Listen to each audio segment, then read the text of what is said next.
Normally, the question amongst reverts is, oh, akhi, how can I give da'wah? How can I call my parents to Islam? Or my mother to Islam, etc. What I found amazing about yourself is, and your story, it's the opposite, right? It's your mother, she became a Muslim before you, and she's giving you da'wah. So how was that experience? Like you spoke about when you felt depleted and then you started to research, etc. First of all, how long was that research period for you? And secondly, when you finally did decide to become a Muslim, how was your mother's reaction? Yes. So to answer your first question, how long it was about 4 to 5 months. Okay. That is how long it took me to really, delve deep and so forth. And then upon that, of course, in addition to that, I started my in-depth, studies regarding the Quran and so forth. But sure, during the time that I was a Christian, and I was basically like I wouldn't say a youth leader, but we had congregation at our home, right? And it was like a ritualistic thing. Every Wednesday, all my friends and the people of the church, they would come to my house and we would play music on the screen and we would have praise and worship. We'd start singing and so forth. And during this time, my mom actually, she started studying more about Islam. So she would kind of separate herself from it.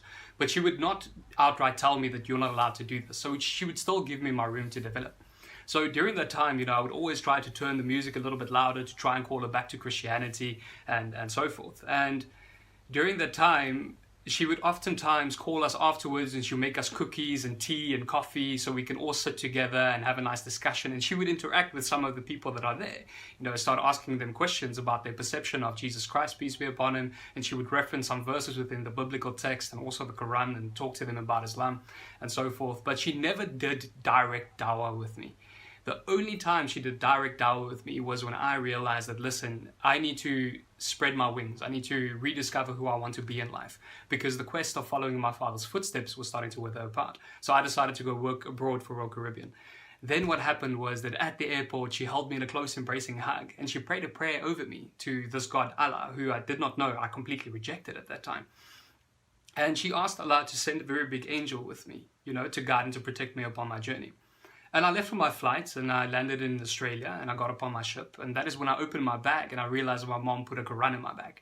Now that is the dawah that she really hit me hard with, because she told me that in order for you to debate against the Muslims one day, in order for you to have interaction with them, you need to know what they believe. Because at that time, I realized I don't really know what they believe.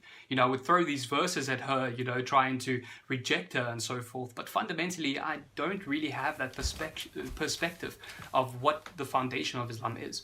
So that made rational sense to me. And therefore, I dedicated myself to reading the Quran. And I just read 1 to 2 to 3 pages every night.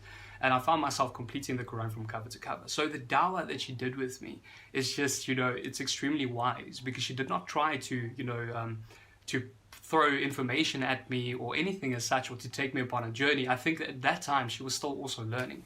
But just to give me that Quran, just to encourage me, have a read at this, do your studies regarding this book so you can understand what Islam is and where they come from.